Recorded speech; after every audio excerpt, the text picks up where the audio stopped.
Друзья, добрый день! Предлагаю сегодня приготовить замечательный фасолевый суп из армянской кухни. Этот суп очень густой и насыщенный. Для этого рецепта я беру два вида фасоли – красную и пеструю. С расчетом на то, что одна фасоль сварится быстрее, чем вторая, и даст кремообразную структуру. Фасоль хорошо промываю и замачиваю минимум на сутки. На следующий день заливаю холодной водой и варю до готовности. Фасоль даже должна немного развариться. Как видите, пестрая фасоль разварилась больше, чем красная. Дополнительно немного раздавливаю ее. На мелкий кубик нарезаю 2 луковицы. Количество ингредиентов я, как всегда, оставлю в описании к видео. Обжариваю лук на топленом масле. Как только он станет золотистым, добавляю специи.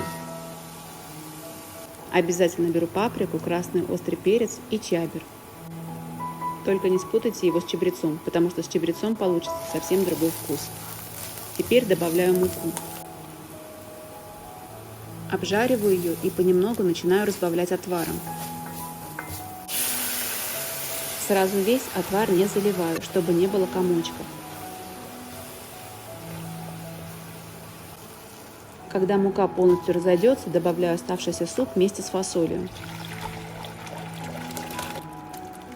Теперь добавляю промытый рис.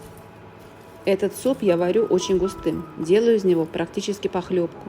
Вы же можете уменьшить количество круп по своему вкусу. Еще одна обязательная специя для этого супа – сушеный фиолетовый базилик. Солю суп и пока рис варится, подготавливаю остальные ингредиенты.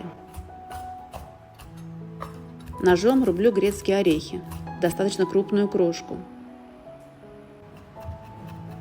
Измельчаю чеснок и кинзу.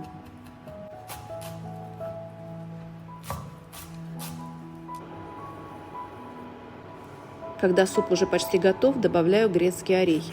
Перемешиваю и варю на очень медленном огне минут 7. Добавляю черный молотый перец. В конце проверяю суп на соль, добавляю в случае необходимости и забрасываю большую часть кинзы и немного чеснока. Выключаю огонь и даю супу настояться несколько минут под крышкой.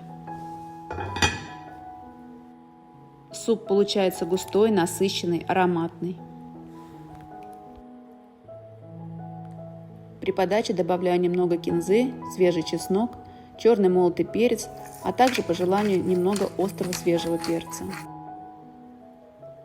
Обязательно попробуйте сварить фасолевый суп по этому рецепту. Думаю, он вам очень понравится. Спасибо за просмотр, желаю хорошего дня и вкусной еды!